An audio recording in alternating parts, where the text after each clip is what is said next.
నాకు చూశాను చాలామంది, నేను బార్ అసోసియేషన్ వెళ్ళాను, డాక్టర్స్ని కలిశాను, వ్యక్తిగతంగా చాలామంది నన్ను కలిశారు. వాళ్ళందరూ కూడా అదే అంటున్నారు, సార్ ఈసారి మేము బీజేపీకి అవకాశం ఇస్తామని చెప్పేసి. సరే బీజేపీ ప్రభుత్వంలో రావాలి అని చెప్పేసి వాళ్ళు కోరుతూ ఉన్నారు.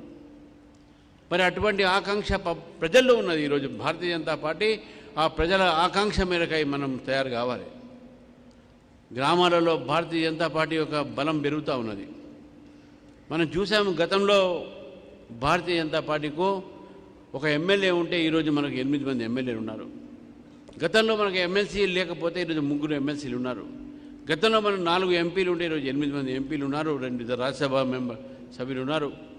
మనకు రాజ్యసభలో ఎమ్మెల్సీగా, కౌన్సిల్లో, అసెంబ్లీలో, పార్లమెంట్లో మన ప్రాతినిధ్యం పెరుగుతూ ఉన్నది. చూశాను చాలామంది, నేను ప్రతి ఒక్క ఎలక్షన్స్లో ఓటు శాతం పెరుగుతూ ఉన్నది.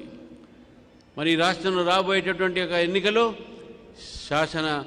మన స్థానిక లోకల్ ఎలక్షన్స్ ఉన్నాయి, లోకల్ బాడీ ఎలక్షన్స్ ఉన్నాయి, స్థానిక ఎన్నికలు, స్థానిక సంస్థలకు జరిగే ఎన్నికల్లో భారతీయ జనతా పార్టీ, ఇంతకుముందు సునీల్ బన్సాల్ గారు చెప్పారు, మన చంద్రశేఖర్జీకి చెప్పారు, స్థానిక ఎన్నికల్లో మనం భారతీయ జనతా పార్టీ పూర్తిగా మనం తయారైతే ఉండాలి, గెలవాలి, గెలిచి తీరాలి అనేటటువంటి ఒక సంకల్పంతో మనం ముందుకు పోవాలి.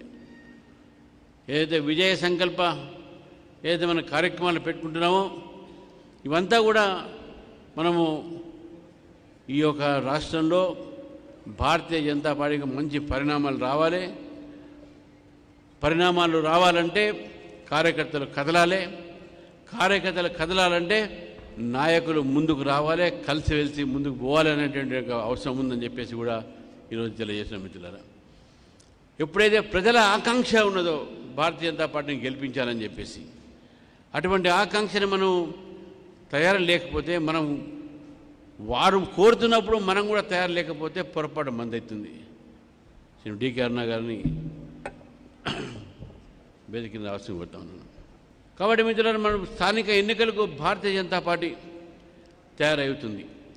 వార్డు నుంచి జడ్పీటీఎస్ దాకా, అంటే పంచాయత్ నుంచి పార్లమెంట్ దాకా ఏదైతే మనం అనుకున్నామో ఆ ఒక ఎన్నికల్లో మనం పోటీ చేయాల్సినటువంటి ఒక బాధ్యత మనందరిది. ఈరోజు రాష్ట్ర ప్రభుత్వం మనకు చెవులో పువ్వు పెట్టే ప్రయత్నం చేస్తూ ఉన్నారు.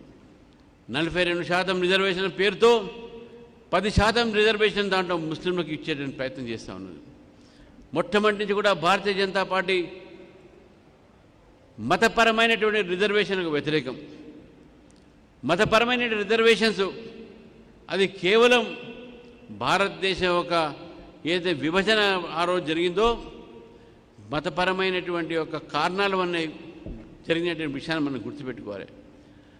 ఇటు విద్యా సంస్థల్లో కానీ, ఇటు ఉద్యోగాల్లో కానీ 4% రిజర్వేషన్లు కూడా భారతీయ జనతా పార్టీ మేము వ్యతిరేకించినాం. కానీ ఈ ప్రభుత్వం ఓట్ బ్యాంక్ పాలిటిక్స్ కోసం గత కాంగ్రెస్ ప్రభుత్వం తీసినటువంటి ఒక ఆ 4% రిజర్వేషన్ని ఈరోజు అది రాజకీయాలకు కూడా, అంటే పొలిటికల్ రిజర్వేషన్లు కూడా దాన్ని తీసుకురావడం జరుగుతుంది.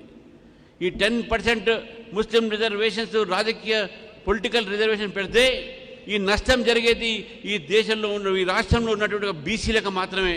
అందుకే దీన్ని భారతీయ జనతా పార్టీ వ్యతిరేకిస్తుంది. ఈ చర్య బీసీల వ్యతిరేక చర్య అని చెప్పేసి కూడా భారతీయ జనతా పార్టీ భావిస్తూ ఉంది. మిత్రులారా, చాలా మంచి వాతావరణం ఉన్నది, చాలా మంచి ఫలితాలు మనకు వచ్చేటువంటి అవకాశం మనకు కనబడతా ఉన్నాయి. ఈ సమయంలో అందరం కూడా కష్టపడి కలిసిమెలిసిగా పనిచేస్తే భారతీయ జనతా పార్టీకి మంచి ఫలితాలు వస్తాయని చెప్పేసి కూడా నేను ఆశిస్తూ, రాబోయే రోజుల్లో మనం ఉద్యమాలు చేయాలి. ఈ ప్రభుత్వం వ్యతిరేకంగా ఉన్నటువంటి వాతావరణాన్ని మనం భారతీయ జనతా పార్టీ తప్పకుండా గమనిస్తున్నది. ప్రజా వ్యతిరేక ఏ విధానాలైనా భారతీయ జనతా పార్టీ దాన్ని ఉద్యమం బాటలో తీసుకుపోయి ప్రజలతో కలిసి ప్రజల కోసం పోరాడుతుందని చెప్పేసి కూడా ఈ సందర్భంగా తెలియజేస్తూ, మరి నా మొట్టమొదటి ఈ కార్యవర్గ ఏదైతే జిల్లా అధ్యక్షులు అయితే ఉన్నారో, ఇక్కడ మన పదాధికారులు అయితే ఉన్నారో వారితో నేను మొట్టమొదటిసారిగా మాట్లాడుతున్నాను. కాబట్టి మరి రాబోయే రోజుల్లో కూడా అనేకమైన సందర్భాల్లో మాట్లాడే అవకాశం ఉంటుంది. మరి ఈ యొక్క సమావేశంలో ఇంతవరకు నేను చెప్పి మరొకసారి మనం కలిసి ముందుకు వెళ్తాం. మనము ప్రజలు మన కోసం ఎదురు చూస్తూ ఉన్నారని చెప్పి తెలియజేస్తూ, ఒక ప్రాంతానికే భారతీయ జనతా పార్టీ కాదు, యావత్ తెలంగాణలో భారతీయ జనతా పార్టీ ఈరోజు పెరుగుతున్నది, పెరగాలి. మన ఓటు శాతం కూడా పెరిగింది కాబట్టి మనకు నమ్మకం ఉంది. ఆ ఒక నమ్మకంతోనే మన అందరం కూడా ముందుకు పోవాలి, ఆ విశ్వాసంతోనే మనకు ముందుకు పోవాలి, ఆ కాన్ఫిడెన్స్తోనే మనం ముందుకు పోతే తప్పకుండా రాబోయే రోజుల్లో భారతీయ జనతా పార్టీ స్థానిక ఎన్నికల్లోనే కాదు, రేపు 2020 జరిగేటటువంటి ఒక అసెంబ్లీ ఎన్నికల్లో కూడా భారతీయ జనతా పార్టీ గెలుస్తుందని చెప్పి పూర్తి నమ్మకం ఉంది. ఇంతటితో మీ అందరితో కూడా మరొకసారి ఈ యొక్క కార్యక్రమాలు అన్నీ కూడా ఉద్యమ కార్యక్రమాలు మనందరూ సునీల్ మన్సా గారు, చంద్రశేఖర్జీ మనకు టైం టేబుల్ ఇచ్చారు ఎప్పుడు ఏం చేయాలి అని చెప్పేసి. అందరూ కూడా టైం టేబుల్గా సీరియస్ తీసుకొని కార్యక్రమాలు సీరియస్గా తీసుకొని మనం ప్రజల్లో వెళ్ళి ప్రజల ఒక మనసుని మనం దాన్ని మనం అర్థం చేసుకొని వాళ్ళు మన కోసం ఎదురు చూస్తున్నారని చెప్పేసి కూడా మరొకసారి తెలియజేస్తూ ఈ అవకాశం ఇచ్చిన మిత్రులు ధన్యవాదాలు చెప్తున్నా. భారత్ మాతాకి జై, జై తెలంగాణ.